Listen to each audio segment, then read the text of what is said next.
The whole movie is filler. Yeah. The whole movie is filler. The whole movie is filler. Like, even before we recorded this, I already had forgotten what movie we were talking about. Like, oh yeah, we watched Wrath of Man. And then what other movie are we talking about? And I was like, oh yeah, I had to think about it for a really long time. Like, oh yeah, Conjuring. They didn't even show the murder either. I didn't even know what happened. I didn't even know, like, if he killed them, if the guy killed himself, if the girl killed him, or all those dogs maybe. He They didn't stabbed even him. He show it. stabbed him 22 times. Yeah. There's 22 dogs I saw in there. Maybe the dog stabbed him. All right, from the top. Playhouse Reviews. Warning, this video contains in-depth movie reviews and film discussions, which include movie spoilers of key plot points and may ruin the viewing pleasure of audiences listening to this podcast who have not yet seen these films. The Playhouse Brothers highly recommend watching these films before listening to this episode to ensure your listening experience enjoyment levels are maximized. If you do not care about having movie endings spoiled, please disregard this message and proceed with listening. Hello to all the Playhouse pals out there watching the Playhouse reviews. We got a very special episode today. We're going to be talking about Wrath of Man, the new Guy Ritchie movie, as well as Conjuring 3, I think, or 4. I don't know. The Devil made me do it. 3, yeah. Conjuring 3. I can't keep track of all those Blumhouse Conjuring universe movies. They're just all so good. I can't keep up. I get also too excited. I forget all about the other ones. Yeah, they're all so good and definitely not generic at all. They don't all just blur together into one kind of slog of a supernatural movie. But yeah, it's the demonic case that shocked America. So I'm sure it's very accurate to the true story it's based on too. I think so. It's all based on 100% real fact. I mean, if Jason Blum says so, it has to be true. That man wouldn't lie to me to make money. No, he would not. But before we talk about either of those, Charlie, was there anything else you watched this week you wanted to talk about first? I watched a show, The Mayor of Easttown, and it's not like the mayor, like the people governing the town. Her name is Mayor, Mare. Yeah, not Mayor, Mayor. Yeah, exactly. I don't want to confuse our audience out there. But it was a very solid detective show and made me pretty depressed. Yeah, that was really, really depressing. It was a rough one for me. It was watching Them. Wasn't as depressing as Them, but this was still it was pretty bad. It was just like bleak, just very bleak. Yeah, it's just a bunch of she's a normal detective plot, which was pretty solid investigation mystery with some good twists, I felt. But yeah, just all of the family stuff. Like, her life was just miserable. All of her neighbors' lives were miserable. Everyone involved in the murder case was just even more miserable. It's just, and then you think it's going to get a little bit better. You think there's going to be a ray of hope, but it's like the climax is just more misery for everyone. Well, I just felt bad because everyone was just so mean to her. She was just trying to do her job, and everyone just blamed her for everything. But it wasn't her fault. It was their own shitty actions. And let's go into spoilers. So this one, normally I don't give a shit about spoilers, but this one it would kind of ruin it. So spoiler alert for people listening out there. But I mean, the family who killed the girl, they were all fucking idiots. If they just called the police immediately and said it was an accident, nothing would have happened. But instead, yeah, they all just tried to cover out, especially since she was their best friend too, and they rather just lie to her and give her a run around and all that stuff just to mess with her, make it more complicated and to get everyone in trouble. I know, so unnecessary. But yeah, they just freak out on her. It's like, you killed someone and you covered it up. It's not her fault that she was good at doing her job. Yeah. You want her to. You couldn't just let it go. Well, yeah, it was a 17-year-old girl was murdered, and we suspect that she was incest raped too. Yeah. Oh, terrible. I did think it was really funny how she didn't even really care. It's as soon as she knew her friends or family were involved, she just would go question them immediately. Even when she thought her ex-husband was involved, she just goes game night game night. She storms in there and is like, "Nope, sorry, you need to talk to us now." She's like, "Oh, kind of in the middle of something." He's like, "Okay, I'll tell you in front of everyone." But I feel like those female detective shows are really popular right now, and this is probably one of the better ones that I've seen lately. So I would recommend it. Yeah, I feel like this one, it did a very good job of kind of balancing the normal like investigation stuff with what's going on in her family life, Mm-hmm. and like, her kind of playing like the mother of her family as well as she kind of Yeah. felt like the mother of the town too. Yeah, and then her dynamic with her mom too was really funny, I thought. Like when the guy announced he was having an affair with the old lady and she just like started laughing. Yeah. Yeah, I mean, really, all the relationships were developed very nicely. Like her Yeah. ex-husband was good, even like her Yeah. coming to terms with her dead son and like the It was grandma. very character driven, which is what I like in TV shows, is that they focus more on the characters rather than the plot itself. Yeah, and it's not just like, I mean, True Detective is great, but with those, it's really just like the detective, the case, and then like the detective's partner. Yeah, And those are really yeah. like the only main dynamics for the most part. This one, it really goes into like the small town and everyone involved, which makes it very, Definitely, very interesting.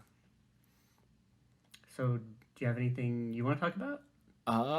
Quickly, I might have to do a Playhouse classic on this in the near future, but I rewatched Dumb and Dumber. It was on. Ooh, it does not disappoint every time. It just gets funnier and funnier. I mean, I'm always nervous to watch some of those like older ones that we like, because I'm afraid that they don't hold up anymore.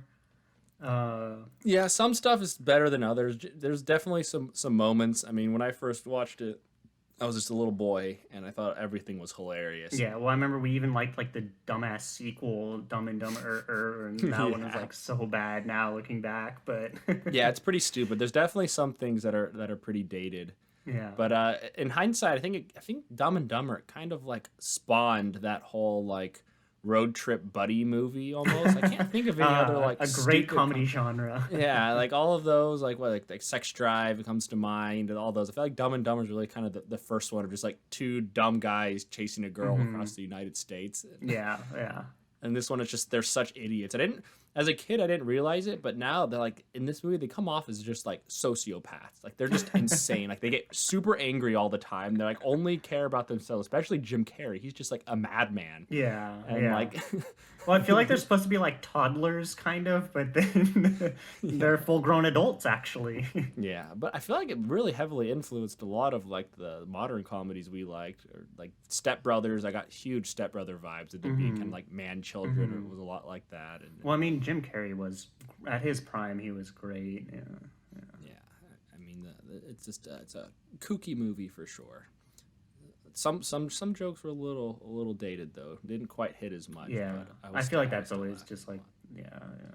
I also feel like if people haven't seen it now, if they go and watch it, especially younger folks at this point, they might be like, "What the heck is this movie?" Yeah, well, I feel like every movie like that is probably gonna have like a sexist joke and like a mildly racist joke at some point. Oh, yeah. And looking back, it's always Yeah, there's a really good kind of kung fu like scene where he's like fantasizing about like the girl and they're at dinner, and then he ends up like fighting the waiter, and like the Chinese chef comes out, so they do like a kind of a traditional like martial arts thing, but they're just of making course. weird noises Of and course. stuff. So yeah, definitely not the most culturally sensitive of characters. I think the opening line, like he's like trying to pick up a girl. And then she's like, "Oh, I'm from Austria," and he's like, "Oh, put another shrimp on the Barbie," and then just keeps Okay, making that's always funny though. yeah. That one, Especially when Ron Weasley says it. yeah, but it's very silly. All right, should we get into our first film of the week then? Wrath Yeah. of Man, directed by Guy Ritchie. Yeah, so for our first review, we watched Wrath of Man, directed by Guy Ritchie and the actor Starring Jason Statham. yeah, I was gonna say Jason Bateman, but I was like, hold on, That would have been a strange one for him. I mean, I think he could pull it off. I think he could pull He it was off. in like Ozarks. He was pretty like good, Yeah. serious man. Give him some crab arms, and I think he could stop all of the heists. So I just want to preface this that I hate Jason Statham movies. This is like the first. Nothing against Jason Statham himself. Like he just picks really bad roles of these like really cheesy action movies. But I was like, oh, he's teaming up with Guy Ritchie again, so I'm gonna break the ban on Jason Statham, and you know what? It wasn't great. Yeah, it was a really strange movie, especially with Guy Ritchie too. Like I thought it was gonna be like his other ones, like The Gentleman or kind Yeah. of Snatch, or kind of more cheesy. It was a very weird time. That's why, and I feel like it had all the ingredients to be like another one. It was like it had a lot of like interesting characters, and there was like a lot of different plots that all come together like a lot, like all of those classic Guy Ritchie movies do, but it just didn't work well. Yeah, I think. I mean, I felt like he was just trying to focus on like the straight like action and like kind of minimum for everything. Like the opening scene was like the one really long take inside the heist. I really didn't like that scene. Yeah, it just kind of reminded me of like he saw like Drive and was like, oh, that heist scene at the beginning, it's all inside the car. I'm gonna do the same thing, all inside the armored truck type but stuff. it was. I feel like it should have been like on handheld. Like usually I don't like shaky camera, but I feel like it would have been really fitting for that if they didn't use it for the rest of the movie. But my God, I was like, I really hope that this isn't the rest of the movie. Yeah, it's like that scene would have been okay, but the dialogue wasn't up to par with normal like Guy Ritchie stuff. That's the big thing I want to talk about was the terrible dialogue, specifically the terrible like tough guy bodyguard dialogue. It got better as the movie went on, but like the whole first like 30 or 40 minutes was just them calling each other girly and they're pussies and they're gay and like men, and like it's fine if you want to have one character like that, but my God, all the characters just went on and on with that type of language, and it felt so out of place in 2021. Well, it's even that, yeah, it was out of place, but it was like it wasn't even funny or like I don't even think it was like cringy, normal locker room yeah. talk. It was just cringy. Yeah, like sometimes it's fine. Like I feel like a lot of movies still do that, especially like the action kind of like Rambo type movies. But like this, it just was very weird. It was, it was like Yeah, I should have wrote some down, but my God, they were so bad. It was kind of funny, like watching like Jason Statham just like not react to any of it and just being a huge asshole to all of them. That was kind of like his demeanor was fine, and I was glad that he didn't have too many lines in it. But it just didn't work. It just felt so forced among all the other characters. Yeah, well, one thing that I did kind of like about it, because the dialogue was kind of bad, but it also made everyone in the movie really unlikable. Yeah. So then when everyone ended up getting killed later in the movie, I was like, oh, hell yeah, another one down that he got. Like, he got another one of them. Kind of made it more exciting when everyone died. Okay, before we get there, though, I want to say, okay, so everyone had really cool nicknames like Bullet or Boy Sweat. And the best they could think of with Jason Statham was just H, the first letter of his name. It's like, come on. Yeah, I was hoping they were gonna give him like a different nickname after he like was such a badass when the first heist happened and he just totally like shut everyone down. Yeah, I wanted him to be like Domehead or Baldy or something. Yeah. Bald Eagle or something. Yeah. Yeah, there could have been a lot of better nicknames for him, but I think maybe the main guy, but Bullet, was a little too afraid to give him a nickname because they thought he was gonna like snap at any second and kill him. The perfect kind of guy to have on a job where you have a gun. Yeah, the first 30 minutes, like when they're doing that first heist and everything, or when they're doing their first like run when Jason Statham was in his role. I had no idea what was going to happen in this movie. Like, I figured it would be like, oh, kind of a heist, like something goes wrong and he has to save the day. But like, they kept his backstory very mysterious. So I was like, is he going to be a badass? Is he just going to suck and just kind of be like thrown into a bad situation, or what's going to happen? Yeah, I had no idea what going into this movie, and it was really hard to figure it out too, because like it shifted so much. Where it's just like when he's like just like becoming the bodyguard, then he's like a badass killing people, and then he just like has sex with the girl and like holds her hostage, and then he just goes back to work the next day, and then you get his backstory, and then you get a whole nother story. So yeah, it kind of like was broken up into chapters almost. It was like the kind of intro to him. Then it did have breaks, huh? Where they had like it was like what. I don't even know. It's like, oh, like hell on earth, like the spleen, the liver, and the heart. I remember that chapter. Yeah. Like, so it made a little bit more sense. That kind of made it. That's like. Well, it was based on a book.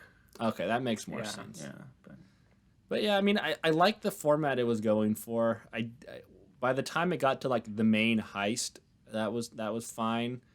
It was kind of interesting that they went into like the Navy SEALs group, but it was just kind of weird. It reminded me, you didn't watch Dragged Across Concrete yet, did you? No. That one's also kind of that other guy, the guy that directed Brawl and Cell Block. Kind of reminded me of like a weird pulp movie type like that. Yeah, this one was kind of like that too, just with a bigger budget. I think, but I don't know, like I said, it was just weird. But I want to talk about a couple of things I did like. So the Hmm. best scene by far is like after his son dies and the gangsters like beating everyone up, and it's playing what is it, Johnny Cash? Oh yeah, like that kind of slowed down one. Yeah, I thought that was a really cool like montage, and then the music was really good in that scene. Yeah, I also liked when they're just going around just like all the different like gangs and stuff and just kills Yeah. everyone. Just, even if he suspects them just a little bit, then all the survivors, he's like, just pay them like a few 100,000 or something, Yeah. and it's fine. Oh, no big deal. He just like walks in the room and just like shoots everyone, and he's like, "Oh, easy come, easy go." That was definitely my favorite part of the movie. And then, You like know, you said, the final heist was really cool. But my favorite part was like the guys that work at like the guys that like assign the guns to everyone. How they just like started shooting immediately. Like those guys were yeah, badass. they didn't care or bat an eye at all. They just went for it. Yeah, they're like, "We got the big guns. Let's just shoot these heist men." Yeah. I did respect though that like the entire like second half of the movie almost was just the one heist. It was like Yeah, very yeah, I long. thought It that just was showed cool. everything, all the different perspectives, and there was a lot going on to keep it interesting. There's like their Mhm. full suits of like body armor and Yeah, stuff. very So. cool. Yeah, yeah. And you knew it was coming too because they set it up like Jason Statham's basically untouchable. So you know he's Mhm. going to find a way to kill all of them. You just don't know how. And it's like as they go through, like, damn, these guys know their shit. How's he gonna Yeah. kill them? I know, especially when he's like already tied up too. Yeah. It's like, how's he gonna get out of this? You just Boy Sweat's not gonna help him. Yeah, he was just patiently waiting for a perfect opportunity. Yeah, yeah. But I just want to say their plan was like really bad. Like they Yeah. kind of like knew they were all gonna die. I didn't really see like why they wanted to do this so badly. But I want to go into their plan a little bit.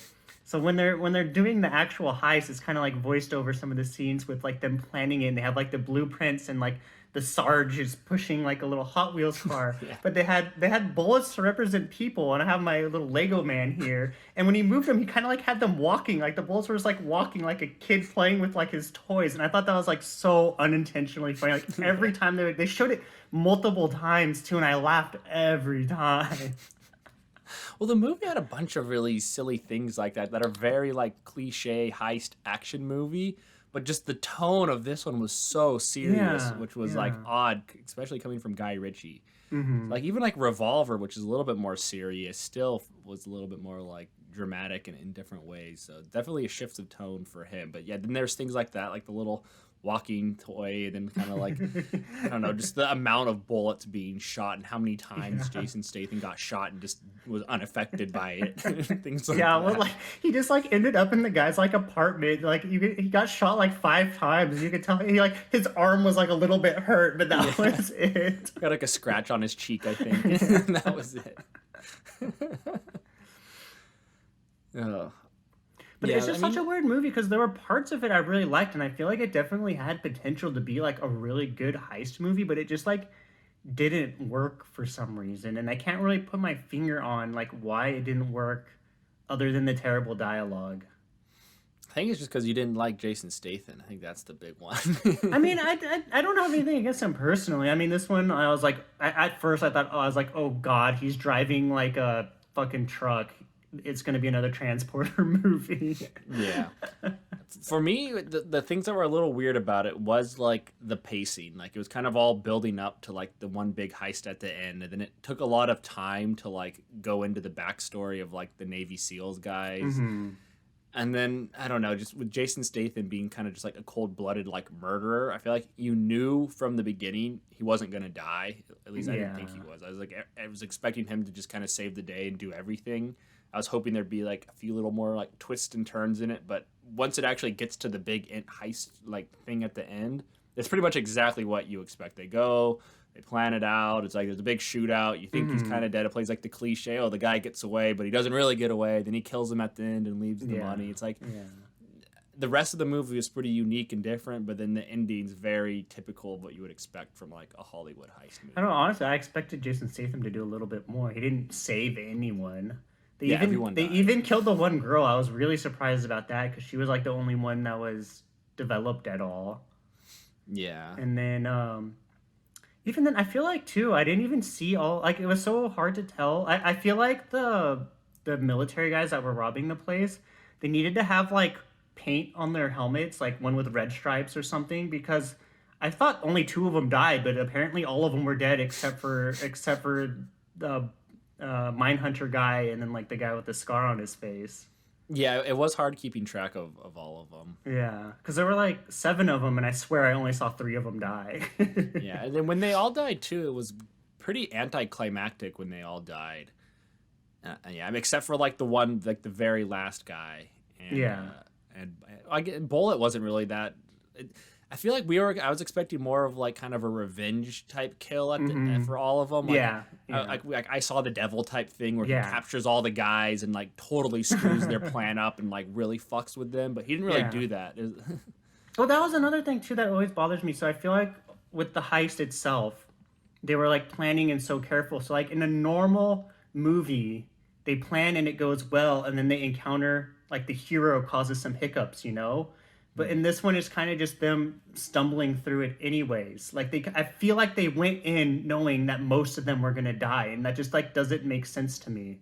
Yeah, especially because they were like emphasizing, oh, we have to have super careful planning, Yeah. go through step by Yeah. step. It like needs to work like clockwork. But like they were really just banking, like, okay, there's going to be a big shootout, whether it's like the front security guy, whether it's like the normal people in the armored cars, or whether it's like the people who actually guard the money. Yeah, They'll definitely that third one's going to. So you would think like, oh, they're gonna have a way to like get inside first and like disarm them, or have someone take the bullets out of the guns, or something kind of clever to get in there. But they didn't really do that.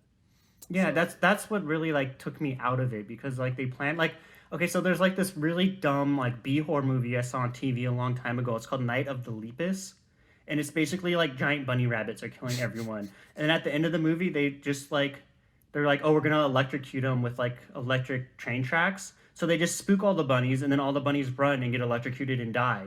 And like, there's no problems. That's just like what happens. Like, and it was like really weird that their problem just goes and works. This one's like the opposite, where they do all this planning, but then literally nothing works. And like, Yeah. I don't know. I just expected like Jason Statham to be the one throwing the wrench, like. Yeah, I mean, maybe they would have gotten away a little bit longer, but I think they all would have tried to kill each other once they got to the tunnels anyway. So it's like he didn't slow them down. Yeah, Much exactly. more. Like he basically killed two of them, and that was it. Like I figure, like they just need to make him do a little bit more. I feel like it would have really made that scene a lot more meaningful if like he untied like he helped Boy Sweat, but then he just died anyways. Like I feel like he needed to help someone, and then they do something too, or whatever. Like I don't know. Yeah, well, it just was at. I don't think I'm explaining it very well. Well, what my thing is, and what I'm kind of taking my like interpretation of what you just said, it's that he didn't interact with any of the characters. Yeah. Like he was kind of an asshole to them at the beginning, and then by the end of the movie, you're like, oh, he knows these people aren't that bad. Maybe he's gonna be forced to rely on them for help. But he doesn't work with them at all. They all just die. He's still the same asshole he was at the beginning of the movie. He has no arc. There's no shift at all for what he does. He's just like a man going through and murdering. And like if the heist, like say the movie just focused on the guys doing the heist, and Jason Statham is still in the movie, he would be a blip on the movie. Like he didn't do anything. Like yeah, it's just he was just kind of there. I mean, I guess he was smart enough to like take the first stab at the guy and take the armor and like make a stand, but in doing so he got everyone killed. Oh wait, there was one guy that survived, the money counter, right? The accountant guy who was kind of the nerdy one. He was the only one that lived because he just hid in the just break ran room. away. Yeah. Yeah, I just would, especially from like a Guy Ritchie movie though, like The Gentleman. You know, at the end they have that whole big thing where the guy ended up screwing him over, so then he makes him go in like the fish tank, and he really makes the most out of making the guy suffer for his mistake and all of that. Like, yeah, I thought he killed the guy way too quick. He just like shot him 3 times, and I was like, dude, you've been working so hard for this. Yeah, that's another thing too. I feel like it just wasn't as satisfying as some of the like I don't know, other action or revenge movies. No, well, like especially Guy Ritchie too. Like even like in The Gentleman, like Colin Farrell just happens to be walking by at the end, so he helps him, and it's just like really satisfying. This one, it wasn't very satisfying. I didn't think. Yeah, well, I think this movie it felt very, very different than any of Guy Ritchie's other movies. Definitely. So I think he wanted to just kind of throw away all of his normal tropes and just try to do something more straight, more kind of like a pulp like heist movie. I think he just wanted to do like a really straight heist movie with like long takes. and this was his attempt at it, and it was interesting and unique. I just think he needed to die or something at the end. I feel like Yeah, well, I think my expectations were too high because it was Guy Ritchie, and since I really liked The Gentleman, which I think that was his most recent movie before this, yeah, I think this one was a bit of a letdown. I don't know. To your point, I think I liked all of like the setup of it was really good. Had a lot of really good moments, but yeah, Jason Statham just wasn't. I don't know. He was kind of a boring main guy. He Yeah, just well, I seemed feel like it would have been invincible the whole cooler if time. he like at least tried to get along with his coworkers, and then the coworkers were into more, and then not spend so much time with the military guys, and then it would be meaningful when they died at the end. Yeah, and then even the twist kind of felt like a letdown too. It's like just these random Navy SEAL guys, and then it's like the reveal and the twist is Bullet's the one who's Yeah. like the inside man. But I don't know. I just feel like it wasn't that big of a twist, and it just kind of came out of nowhere. Well, I mean, Like, you there didn't were only care. like You didn't care Bullet- about anyone. Yeah, exactly. You didn't care about anyone, and then even with the twist, like you knew they had an inside guy, and Bullet was like the only other character in the movie. Yeah. So it's like, Well, it was either Bullet, like the girl, or that one like asshole guy who like just kind of sucked and whatever. yeah, that one was that was Boy Sweat, wasn't it? That was Scared Boys. at Yeah, me? yeah. Like you knew it was one of those three guys. So Yeah. I thought it was gonna be a twist. Jason Statham was the inside guy, and he had amnesia and forgot that he did it. That'd be a good twist. Well, at first I thought they were just in some like alternate universe where all the money trucks just get robbed all the time, and then I was like, oh, it makes sense that there's an inside man. But I was like, I didn't know that this happens so frequently. The first one, like the very first robbery where his son gets killed. I thought it was so funny because the truck is like literally one block like down the street from like the headquarters. I know, it's so It's like close. around the corner. Yeah, and that's why there's like things like that that are just kind of silly. Like things escalate. Like it happens so close. Like he's just like getting a taco, and his son happens to be there, and it's like there's a lot of kind of like things that just kind of. I wouldn't say it's lazy writing. It's just like with the tone of the movie seemed kind of silly and off. But Yeah. I still enjoyed it overall. I think for a heist movie, this is definitely above average, I mean, this is. in my opinion. Are we doing our recommendation? Sure. Would you this recommend it? I would recommend this, but it's definitely a play on your phone while watching movie. I would put it in that category. You kind of pay attention. The characters have a little bit of personality, not really developed, and then there's some cool shooting at the end. Yeah, I think they're trying to go for like just kind of like a high tension, edge of your seat like heist movie. And I'd say once things got going after it kind of had the initial setup, like it was interesting guessing what Jason Statham's backstory was for the beginning. That kind of kept me intrigued. And then the part where it like, showed his son dying, that was kind of long. I didn't really care about that. And then when they went into the Navy SEALs guys, I'm like, this could have been. I was kind of short. over it by then. I was yeah, kind of yeah. short too. But then when he started killing everyone to get revenge, that was really cool. Yeah. And then once the heist actually started, that was pretty much at the edge of my seat the whole time. Yeah, no, the shootout was really good. I feel like this is like a total movie where in 5 years, if people still have cable television, they'll be like, oh, it's that Jason Statham movie. There's a big shootout at the end, so I'll sit for 30 minutes to watch that shootout. Like, Yeah, I mean the action was good. I was engaged for the whole movie. Like reflecting on it now, I was like, it could have been better. I don't think I'd want to watch it again. Overall, it was kind of like mediocre for the ending, which was a little bit of a letdown. But the setup was interesting. The pacing was kind of unique and different, which I appreciated. And stylistically, it looked really nice for the most part, except for that opening scene, which was kind of shitty. But the rest of it I liked. But yeah, I think if you like Jason Statham, if you like bank heist movies, you'll probably enjoy this one still. yeah. The only other ones that come to mind like this, I don't know, like Inside Man is like whatever heist movie. Yeah. Is that the one where he hides in the bank? He like Yeah, buries himself with in? Denzel. Yeah. It definitely gave me those kind of like 90s, early 2000s. Just bank watch heist the movies. heist TV show. Is that a documentary? No, it's just this Spanish heist drama that's super, super, super ridiculous. Oh, is that comedy? I can't tell, but it's basically like them in the safe for like weeks at a time. I'm pretty sure the first season is like one heist. Then the second heist, they're still in the safe for 2 seasons. Oh, I might have to watch it then. I might have to watch that one. There's like a puppet master controlling everything, and then there's cops, dirty cops, but then there's also dirty cops that are in the safe, and then there's dirty heist people. Oh man, it's crazy. This sounds like the plot of the new Saw movie, Spiral. There's cops and dirty cops, and then the puppet master. Yeah, it's ridiculous.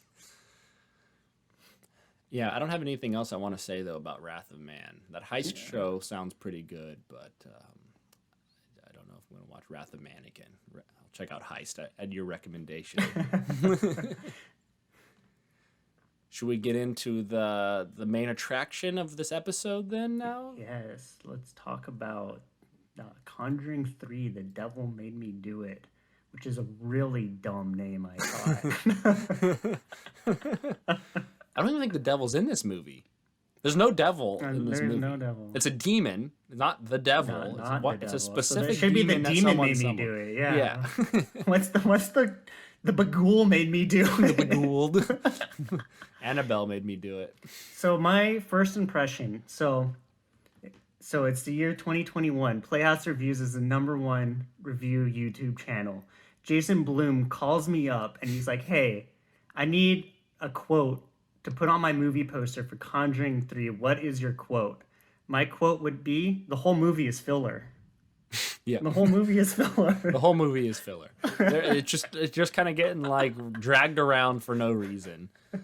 It just one thing happens, then the next thing happens. It doesn't really have anything to do with anything else. The next thing happens. It's loosely tied to what's going on in the movie. I know. I'm really curious about what was actually like true or what the case was, because I feel like the whole intro at the beginning with like the boy being possessed was like irrelevant to like anything. I mean, I guess it's how the boy. I mean, it's like the backstory. Yeah, it's like the backstory. origin story. Yeah. Which was more exciting than the rest of the movie, in my opinion. Yeah, that was by far the best part. The first 30 minutes should have been the whole movie. It should have been a TV show episode. The exorcism with the kid, then the demon goes inside the other guy, and then he murders that redneck guy. And he gets arrested. That should have been the whole movie. They didn't even show the murder either. I didn't even know what happened. I didn't even know like if he killed them, if the guy killed himself, if the girl killed him, or all those dogs maybe. He stabbed him 22 times. Yeah. There's 22 dogs I saw in there. Maybe the dog stabbed him. But yeah, it felt like they had like that case. It's like, oh, there was like some case in when did this take place? The 70s, 80s? I think it's some. So the couple that is Patrick Wilson and I forget the other. It is like a real couple who like went around and investigated paranormal activity things. Mm-hmm. So they are real people that this is based off of, but I'm sure it's nothing like that. But all of their stuff he has in like the 70s and 80s is when they were alive. But even with that, so it's like, okay, I'm just trying to think. I didn't do any research because I like guessing. I just know. I just have extensive Conjuring expanded universe knowledge because I think I've watched all of them now. I might have missed one or two. I know I watched all 3 of the Conjuring ones, but anyway, so like in real life, some boy, his family or his girlfriend's family had some demon encounter, I guess. Yeah. And then that boy went and murdered someone like a few months later.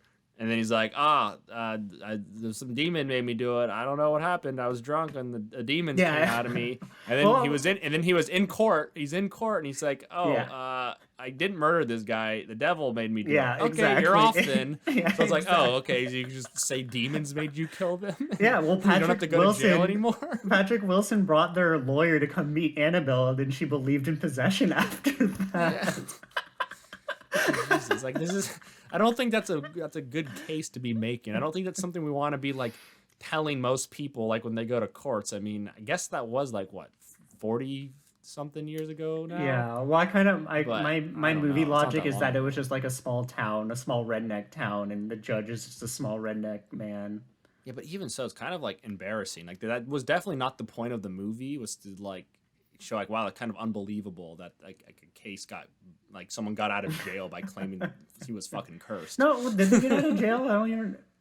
He got out. I think he got out like however many years later because it was like manslaughter instead of. Oh yeah, you're right. You're right. There was like a post-credit thing. I was just.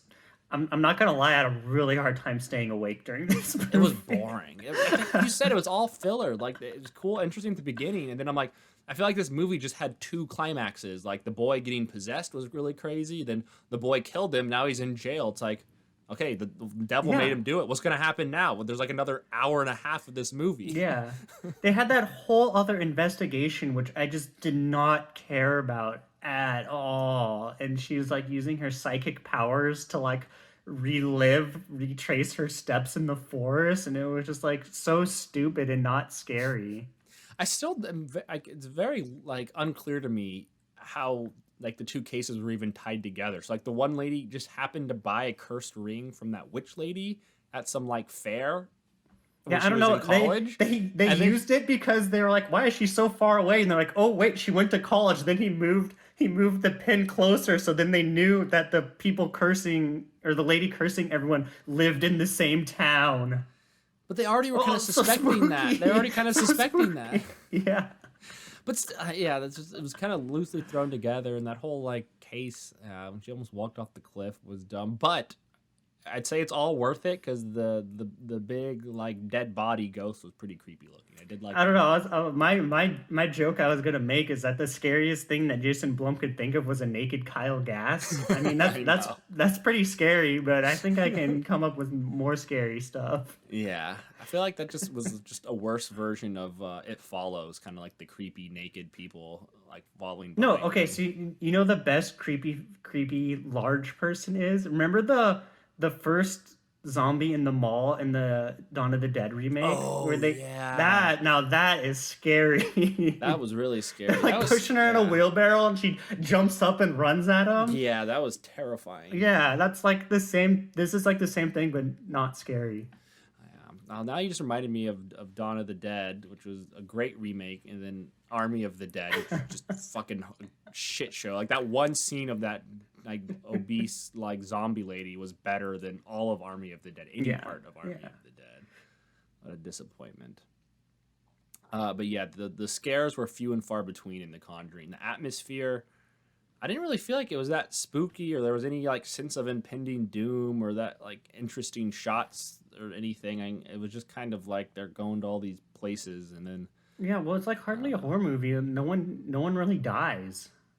yeah. Like, I feel like this is just like a love story to me. It's just like the couple just going through and then her remembering to give him his pills. I think that's like the most interesting part of the movie is their relationship. At least that part of it's good. They're okay, but Ed's kind of annoying with all his like his boomer jokes. Oh, you can't go down there. You're gonna get your dress dirty.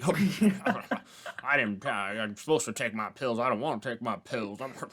did you like that setup and payoff where he forgot him the first time, and then they're like, "You gotta remember to take your pills," and then he forgot him a second time? Yeah, exactly. It's typical boomer stuff. That's what I'm saying. But it was okay though because she had the pills at the end. Yeah. It was all worth it for the pills. What a almost, good yeah. wife coming through with the pill hookup. Yeah, and then another point to like re-emphasize like the whole movie just being filler and a waste. Like they literally go to that creepy old man. They should have known that guy was a weirdo from the beginning and knew more. Just looking at him, he was a weird looking guy. And But he then they kept go all all that- around in a big circle and they just end up right back there. Yeah. There's no point to it. It's just Well, stupid. everything, like, I feel like they tried to do, like, the investigation thing, but all the investigation stuff was so funny. Like, when he was like, okay, she saw water and heard a train, and like, oh, there's a river here and train tracks here. Oh, but it was 9 o'clock at night. It's like, so bad. Yeah, I mean, I think it was just they're going for like the bare minimum, simple Yeah. to understand, like Yeah. really easy, like to make it like so make sure like no one feels like they missed anything. They want to Yeah, make sure well, all like the a bunch of- viewers know what's going on. There's nothing left to the imagination, just easy to digest kind of Yeah, fun. a bunch of, like, ghost plot. 13-year-olds are watching this. They don't want this clever investigation to go over their head. Yeah, I did enjoy though the last sequence where Ed got an upgrade from from his cane to a sledgehammer, and then was running around just smashing everything. Like What do he you- just yeah, swinging I thought that was everywhere. kind of funny. He was just, like, blind smashing everything. But... Yeah, it was Okay, wait, cool. wait. So did you watch Conjuring 2? Yeah, Conjuring 2, didn't think that was the one that was in like London or something, right? And Didn't all he the little die at the girls? end of that one? I have no idea. I don't remember. So I remember the whole thing on that one was that his wife's like visions were of him dying. And then at the end of the movie, they're like in a basement and like a piece of wood like like goes through his stomach or something. But I guess it didn't kill him. I think that's just like teasing us. You think he's gonna die to like build suspense. I think he gets injured, so then she has to go in and like save the girl at the end, if I remember right. Okay. But I don't know, I think I saw that like when it came out, like what 5 Yeah, well, I years mean ago or something? they all kind of blur together. I just That know one, I really did not enjoy that one. That one, I was like asleep. I didn't even pay any attention. dude, if you think that one's boring, you should watch the Annabelle Origins one. Holy shit, that one is like the slowest, not scary thing ever. That's what I mean. It's like the Conjuring first one was, I didn't care for it. It wasn't a bad movie. It was just a fine. Yeah, the first one I thought was Whatever fine. ghost I mean, I movie. like Patrick Wilson. Like, he's really good in a lot of non-Conjuring stuff. Yeah, but it's just all there's just a bunch of jump scares, an okay atmosphere, above average horror atmosphere, I guess, but uninteresting plots. And then like the second one was just so boring. And then it's like I can't imagine if those are the main ones or these Conjuring ones, and there's all those spin-offs. Those are probably even worse because they're even more half-assed than the Conjuring ones are. So I can't imagine me enjoying them. The Nun was okay. Better than this one? I think it was better than this one. But I also watched it with friends, so I might have just been in a better mood than watching it by myself. But all I remember is in the Annabelle Origins one, that one takes place like at an orphanage in like the 50s. Mm-hmm. And one of the girls is like in a wheelchair, and they have like one of those like chairs that you like sit in, and it like is like an elevator that goes up the stairs. And there's like a bunch of spooky shadows at the top of the stairs, and she's just going really slowly up in this electronic wheelchair thing. It's like zzz, going so slow, and then spooky shadows and loud noises. She's like pushing the button to go back down, and then spooky shadows. It's like so slow. It's like a Family Guy skit. Oh, that sounds pretty good to me. I mean, there's always a few good scenes. Like in most horror movies, there's always one or two that I enjoyed. Well, in the first Annabelle movie, I don't even think anyone dies. Yeah. Well, did anyone die in this one besides the guy that got murdered? Oh, the lady at the end, Oh yeah. the villain. She kind of came out of nowhere. I wish they kind of explained a little bit more about what she was doing. She would have been kind of interesting. Yeah, I honestly don't even remember why she was mad, because her parents died or something. I thought it was just because she just liked the dark arts because her grandpa. Oh, because the grandpa hung out with the cult people too much. Well, he did at some point, and then he realized that the cult was evil. So then he like took all the demonic items he could find, put him in his basement, so he could study them for people's protection. And then his granddaughter ended up getting obsessed with them, I guess. Okay. But I don't know. I didn't care. Oh wait, the old guy got his throat cut, which was like really random. Oh yeah. I don't know why she would cut his throat, just because like he told the lady about. Yeah, and it seemed like she'd kind of been like living like on her own, like hiding in the walls or in different various places all over the state. Yeah, so it's like didn't even matter like if she killed him or didn't. Like he would have left him. Like he's not gonna tell on her probably. Yeah, he's just an old man. He's gonna die soon anyway. Yeah. I don't know. I didn't care. There was a lot of cheap jump scares, a lot of like rats running by, loud noises, and I just uninterested. Like, all the Jason movies. It was just really hard that the beginning was so exciting. I was like, oh, if the beginning's this exciting, there's no way the rest of the movie. Yeah, I was like really happy with that. I was like, oh, this is like really good. So I want to say, talk about the sound effects. Mm-hmm. So the sound effects at the beginning were great. Like the little boy was like bending around, and you could hear like all the cracking bones and stuff, and that was really good. There were a couple other times where I felt like the sound effects were like really loud, and it was kind of comical. Like there was a scene where the guy who got possessed was just like mopping, and when he was mopping, like the slapping of the mop was like so loud. It was like comical, I thought. And there was one other one too where they were like banging on something, but it was just like so sound, and it sounded like a cartoon almost. Yeah, there was the sound effects were just really loud. I feel like they had to like keep turning up the volume of all like the things happening, because the beginning was kind of scary, and then like, oh, everyone's like expecting it now, so we got to just turn up the volume. Yeah, that's what they always say. The thing with Blumhouse movies is that they're not scary, so they have to tell you when to be scared. So they do that by being really quiet and then being really loud, so you know, like, hey, you're supposed to be spooked now. Yeah, this is stupid.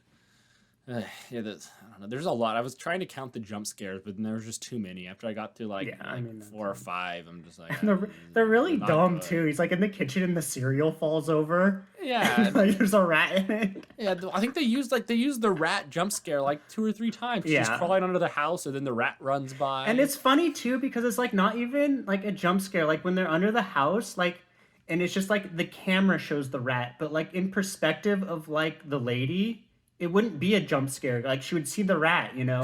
But like it's just like the camera does it, so it's like not even really a scare. It's just like poor editing. Yeah, it's just stupid. It's just they're just throwing it in there to get a little excitement, get your heart going, because they know it's going to be another 15, 20 minutes before anything actually happens. It's exciting. Yeah, one thing I wanted to point out that I also stood out to me as being really bad was just most of the dialogue of them talking. Most noticeable was when they went to the police station to see that other murder case, and then like they're trying to convince the police that she has like extra powers, and it's like. And she's like, oh, I can see things. And he's like, well, we've been studying this case for a long time. She's like, I can see things that you people can't. Yeah. And she like delivered all slow and spooky. And I'm like, God, it's just, she's like trying so hard to be dramatic. It's like, I'm The bond goes both ways. What? Yeah. The bond goes both ways. And it's just like, it's just so dumb. And then also Ed was extremely frustrating throughout the whole movie. Because every time she uses her power, like I get he's just like a caring husband, but it's like she's like, oh, in order for us to let you look at the case files you want to see, you have to tell us which of these knives is the murder weapon. He's like, my wife isn't some performing monkey. She's not gonna just use her power like that. And she's like, no, it's fine. Then it's like they're in the forest and it's like, oh, she's about to like figure out where the murder is. She's like, okay, time to come out. You've done enough. You've done enough. Come out right now. I mean, she almost ran off the cliff.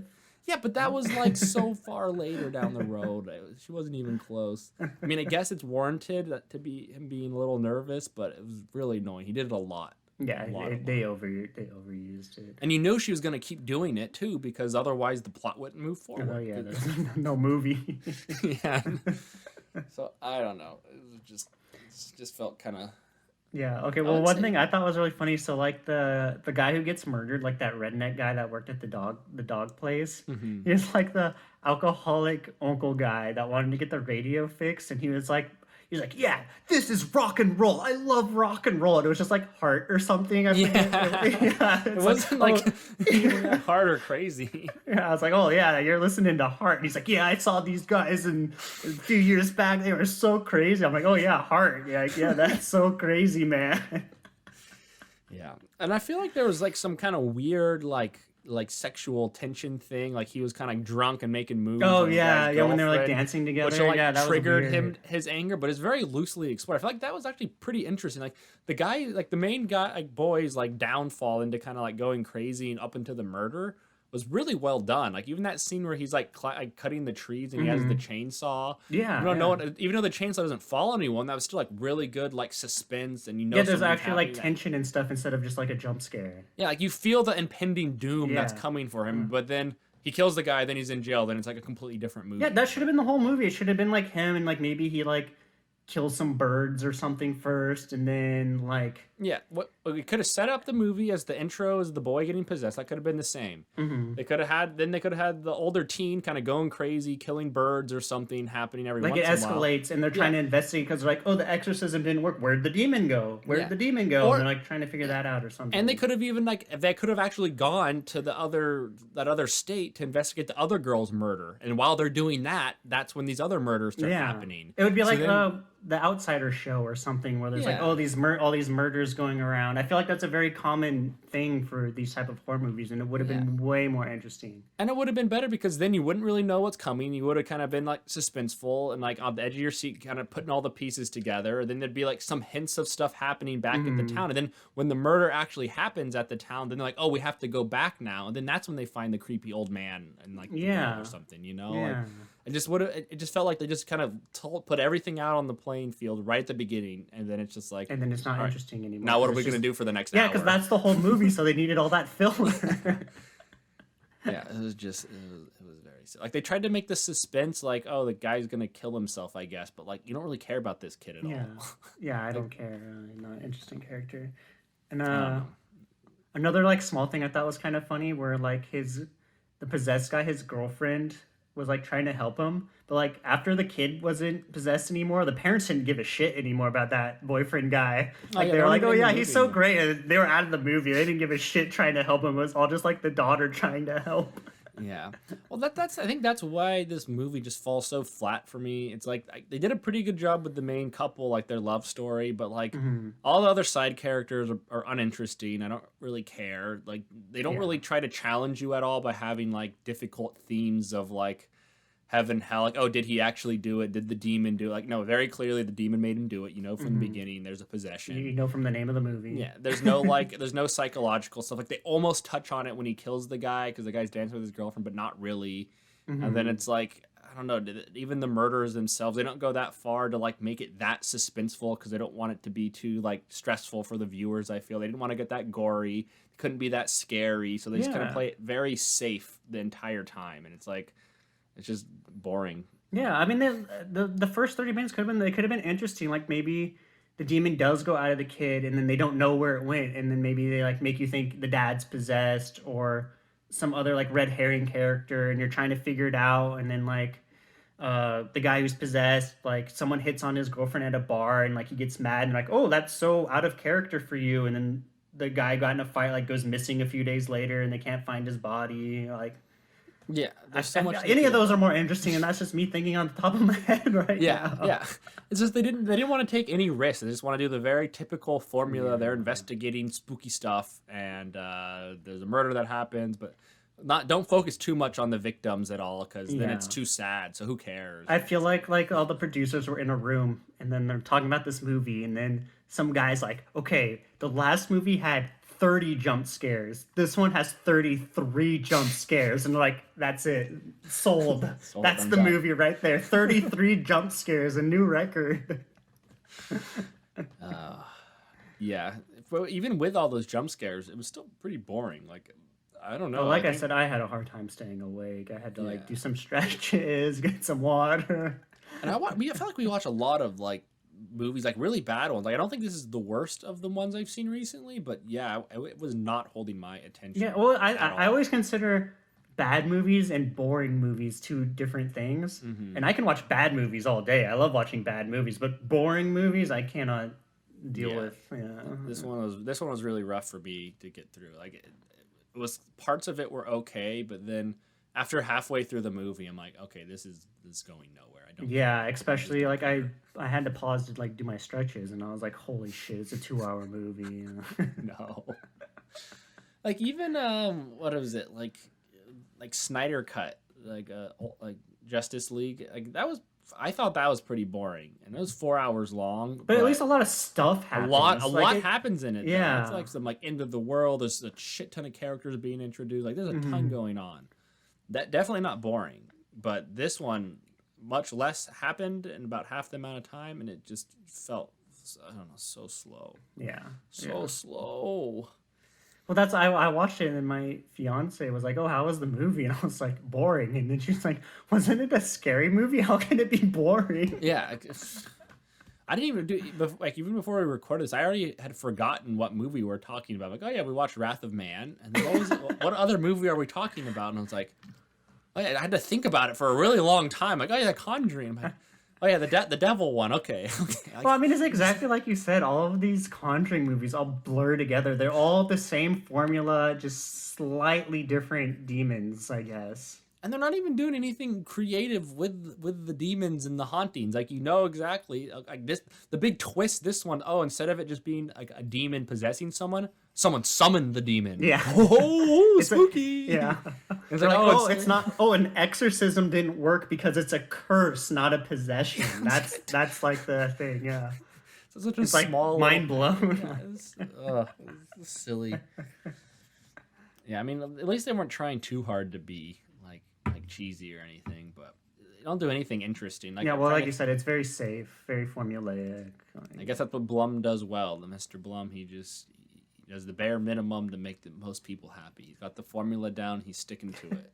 Well, I mean, that's the thing. It's only the Conjuring universe, though, which I guess they have a place to be marketed. But like the Invisible Man, like it wasn't like amazing, but it was like a solid horror movie. And I didn't know Blumhouse did that one. Maybe that's why Yeah, I didn't yeah. watch it. I didn't see that one. Yeah, I mean, it's not like amazing. It has a really good opening too. The opening's probably the best part, but yeah, I mean, it's significantly better than any of the Conjuring expanded universe movies. But I mean, I guess technically this expanded universe is probably like the second most successful behind Marvel universe. So How much money overall has it made though? Because I don't know, probably not as much. Probably not as much as DC, but everyone on the internet always shits on those movies, so it's hard to tell. Yeah. But didn't you say the Resident Evil ones though for just horror series? That one made like $1 billion. Oh yeah, that made almost $1 billion. Yeah. That's amazing. That it made so much. Dude, but the Resident Evil one, that's like a journey. That series is like an experience. I'm really glad I watched all of them because individually they're all bad, but all together it's something special. I would say, Yeah. It's something special. I'm gonna say if you're gonna watch those movies, watch them in a marathon. I'll marathon them. I think I'll have to. I don't remember anything that really happened. I remember the first one pretty well. Second one, kind of. The third, no idea. Then I stopped that's watching basically it. how I was. I remember the first one pretty well. I just remember me and my cousin, we like loved that movie when it came out. I was probably like exactly 14 years old, and you get to see Milla's side boob at one part, and I just thought that was like the greatest thing. I just remember the lasers. I just loved Resident Evil. All of them. Of all the horror series, universes, all that stuff, which one's your favorite? Because I'm trying to think, and like besides like the classic like old ones like Friday the 13th and stuff. Yeah, I was gonna say Friday the 13th is probably like my favorite overall. I can't even think of any like of modern ones. I can't think of any good ones. Like I mean, like I don't really like Saw. Wrong Turn is horrible. Do they have to be popular? No, not necessarily. Because mine by far is the Hatchet series. Oh yeah, Hatchet's really good. I know we've talked about that before, but if you love B horror, this is like a masterpiece. That one's really good. I'd say probably the Halloween series is pretty good, but there's some really bad ones though. Like they start off really good, but then those ones are hard though because they've been like soft rebooted so many times now. Where I think Friday the 13th, there's like one reboot and that's it. But no, I did like the Rob Zombie reboot though. I feel like a lot of people didn't, but it was just crazy and interesting. Yeah, I enjoyed it. Yeah. I just remember in one of them, she has like a nightmare sequence where she's like in the hospital and there's just like bodies everywhere and it's like really long and just super disturbing and crazy. And that was really good. I'm really excited for the new one that was supposed to come out last Halloween. Got pushed back to this Halloween because one of the Real Housewives gets murdered in it. So I'm really excited to see that. Ooh. Oh, you know what? Actually, I'll take back. I think my favorite horror series is The Feast trilogy. Actually, I don't even think I watched the third one for some reason. I should rewatch. The third one's really bad. I haven't seen them in a long time, and I imagine if I go back now, they're just going to be not great. Well, I mean, the first one was pretty solid because it's like a really good like horror satire. Yeah. But then the second one I remember went off the rails, and then you said the third one was even more off the rails. Yeah, I just remember the scene where there's the little person and they have to like make a distraction, so they build a catapult and they launch the little guy into the monsters. You showed me that one scene. It's like, oh god. Well, I just love the first one where they work so hard to get the girl to the truck, and then she gets there, and then she just drives off and doesn't pick up the rest of them. Oh yeah, she just leaves them. I think she comes back in one of the other ones. That I think she drives off, and then because in the second one they find out like the whole town's overrun by them. Oh, you know what? Another movie I want to watch for another horror series. I think they just made a new Tremors that came out not that long ago. Oh, there are so many of those. Yeah. Dude, so I remember the first three vaguely. So everyone remembers the first one. Mm-hmm. So the second one, they kind of like can go on land and they're smaller now. They're kind of like legs. It's like they have legs. They're like kind of like velociraptors, but with like no face. Mm-hmm. Well, in the third one, they can fly. Yeah, and I really wonder what the new dynamic is. I think it's number 4 or 5. There might even be 5 now. I feel like there's at least 5. Yeah. Yeah, it's just they just keep evolving into more advanced. Next one's gonna be like mind tremors. It's gonna be like they're just sending brain waves like from beyond or like scanners or something. I was thinking zombie tremors. Oh, then that'd be good. I just want them to make another Slither movie, Slither 2. James Gunn needs to get back in it. Yeah. Well, I mean, I love horror satire. I mean, that's basically what the Hatchet series is. And more Yeah. recent, what I watched was Pitchfork, which was another pretty great one. Yeah, yeah. I'm excited for October to come around so I can make a list of all the great horror Oh movies man, that came we're gonna have out. a lot to talk about. For Yeah. I feel like I've already watched all the good horror movies too, so I'm only gonna be watching bad ones this October. Yeah, well, last year there's some.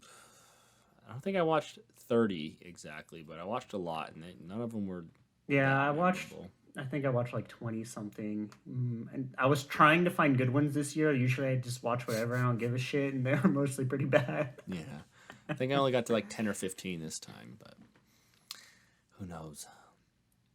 Anyway, one last thing I wanted to mention about The Conjuring that I thought was really funny to me was when they were having their flashback to when they first met when they were like in high school.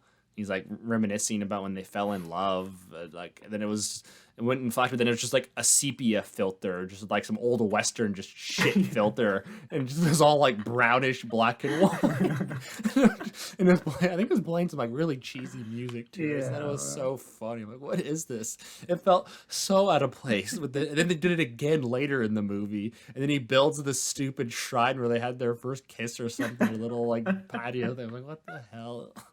It was so funny. That's what I mean. I think it's just a love story. I don't think this is a horror movie at all. It's just a love story about the next chapter of their marriage. Dude, I feel like it was a love story, and they're like, oh wait, this is supposed to be a horror movie. So then they made the first 30 minutes after they finished filming the movie because they needed to have something horror Yeah. tied into it. So they had that opening scene, which was the best. That was a really solid like possession exorcism scene. I mean, that kid was bending all over the place. Yeah, Like you know, kind of like, and it definitely paid homage to like the classic Exorcist, like the head turning around, but instead of his head turning all the way His around, like his whole whole fucking body. torso It did was he like- twisted around under his leg. It reminded me Oh of my God. the new Suspiria. Yeah, that was a great scene too.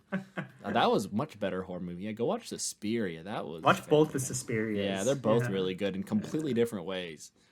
That's what I want for my remakes. Remakes to just be completely different movies, basically. Yeah, yeah. Well, I mean, that's like, yeah, the new Suspiria is like the same premise where it's like a school of witches, but nothing else. Yeah, it's like the only similarity. Yeah, There's nothing else that really is that similar.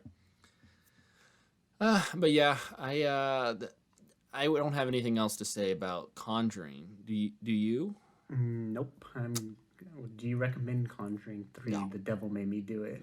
No, I feel like there's a billion other ghost movies that are actually good and clever and inventive and scary. Some that are more gory that are just significantly better than this. That you can How would you watch. compare this to Paranormal Activity, another very boring horror movie? They're both so shitty. I feel like oh god, this one's at least looks nicer. I don't know. They're so different. It just depends on what. I think I would have to say this is better than Paranormal Activity. Paranormal Activity is just frustrating. It's so slow. It's so boring, and then he made so many of them too. Like it just kind of. Yeah, I mean, at least the first one was kind of a new idea. Like it'd been done before, but this was like the first one that had like mainstream, I guess. I But don't this know. one had no Conjuring had no creativity. Yeah, this was very run of the mill. What you would expect from like a ghost movie. So I guess Paranormal Activity I would say is better if I had to choose one, just because it was creative with what it was doing, at least for the first one. Yeah. But then after like I think I saw like the next 2 or 3. I don't remember what happened, but I remember them being really bad, really boring. Yeah. And Oh, I think we watched it with the riff tracks, so at least one. Oh of them. yeah, rip tracks. Yeah, I wouldn't recommend either of them. Not at all. So for our Halloween movies, do you think we should watch some more of those Jason Blumhouse miniseries that was on? What was it? Was it on Amazon I Prime? think they were all on Amazon. Yeah, it was like 40 just these like garbage horror movies that he made, just pumped out with like no budget whatsoever. There's got to be 1 or 2 gems in there though. Like there's got to be. Just like Masters of Horror, there was like 20 episodes of garbage, but there were 1 or 2 good ones. I feel like there's just gonna be one that's like one of the directors is just really obsessed with like gore and practical effects or something. So just gonna put all of it into that, like go like Olaf Ittenbach or like Bad Taste or like Dead Alive from just one of them. There has to be one because that's Has like a to be very one. niche like area of horror. So there's got to be one like that in there for us. But yeah, those are so bad. But there haven't been that many horror movies that I can think of. Maybe I haven't been keeping up as closely as I used to. I haven't seen much. I don't know. I'll find them when October comes around. Yeah, hopefully there'll be more. Now that that we had the pandemic, there's going to be a bunch of like lockdown movies coming out. Yeah, well, I mean, yeah, that's what the new Halloween is, which I definitely want to see. Hopefully more zombie movies. Everyone, we don't have enough of those. Army of the Dead extended universe. He said he's making another one. So God, that makes sense why things are so shitty in this. That's probably why everything was cut. They're probably just like using footage from this one to like reveal and do it for the next one. Okay, so I just want to say I made that joke in that episode about all the lore, and then after that I did some research on Zack Snyder, and I was right. There is a bunch of lore, and it's just not in the movie. But in all of his interviews, he always talks about how interesting this zombie society is, where they rape women to make zombie movies. Some of the zombies are actually robot zombies, and all of these interesting things. But they're not in the movie. Yeah, why They're aren't not in the movie? See, that's why like people will say like, oh yeah, superhero movies aren't that great, but like this one's really good or this show's really good. It's just the whole principle of just making movies purely for universe building to make more of them is just terrible because then you get piles of shit like Army of the Dead that purposely leave things out because they think they're kind of teasing new ideas, but no, they just want to make more to get more money. So it's just they just make worse products and worse movies, and then for and Army of the Dead is like the worst example because I feel like key plot points depend on this zombie society, and they're never told in the movie itself. Like I just what are they thinking? Like I just don't get it. Like did he just have no idea what the last cut of his movie was going to be? Like did he like send in like 5 hours of filming or something, and then like Netflix was like he's like all right Netflix edit it, figure it out. And then he did all these interviews talking about it before he even watched his last cut of the movie. I mean, I wouldn't be surprised. Like, I just feel like he just doesn't give a fuck about his movies. Like, that's like the only rational thing, especially for Army of the Dead. He just has to not care. Like, he just probably just said fuck it at some point and just stopped caring. Who knows? There's no. Who knows? No his mind is just too big for us to understand. He's just thinking of universe building only instead of the actual movie. He's too smart. I don't watch movies to like see the plot or be engaged or like have interesting cool characters. I just watch it purely so I can imagine a universe around the movie I'm watching. I just lay in bed and think, man, that zombie society was so cool in Army of the Dead. I see Batista and like I know there's movies and stuff happening, like he's doing stuff in front of me, he's killing zombies, but I just wonder like what was Batista's childhood like when he was growing up in 6th grade? What was his middle school like? Like that's the fun part. Making up stuff about the characters. That zombie that got tackled, did that zombie have a family? Maybe it had a blue zombie fetus and another zombie woman somewhere else. That's what's interesting. Yeah, maybe Zack Snyder's just a genius, actually, and this is just he's just planting seeds in her head and just for the next movie that we'll have to watch. Yeah, I think I have PTSD from Army of the Dead. Yeah, I don't know. I know. We're halfway through the year now, of all the horrible movies we've watched. I mean, we got like Tom and Jerry, we got Happily, Army of the Dead. Which one do you think's the worst so far out of all of them? Man, I still think it's between Happily and Tom and Jerry. I mean, Happily, I feel like I think Tom and Jerry is still the worst. That movie's just like a slap in the face. Like honestly, like I don't want to have anything to do with Tom and Jerry like ever again because of that movie. At least Happily, like it tried to do something and it failed. But Tom and Jerry is just like a slap in the face. I was playing like this game on my phone and it had like a Tom and Jerry thing and I just didn't even want to look at it anymore because it just reminded me of that movie. I don't even like Chloe Moretz anymore. Fuck Chloe Moretz. Yeah, that one was really bad. I think it was. I would agree that that one's the worst. I just think Army of the Dead so far takes the cake for most frustrating movies, most anger-inducing. Well, I mean that's like what's that other one with Peter Dinklage? I Care a Lot. Yeah, like that one is a really frustrating movie too because it has potential. That's what makes me mad is when a movie has like a good idea and potential, and then they just screw it over for no Yeah, just reason. Yeah. poorly executed. Or like with Army of the Dead, it's like he intentionally fucked it up somehow. Like he purposely left a bunch of key stuff out for no reason. Yeah. Like it was just strange. It was just so strange. Yeah. All right. Well, I think that'll wrap up this week's episode of Playhouse Reviews. Thanks for watching, everyone, and until next week. Don't forget to like and subscribe. Yes. Yes.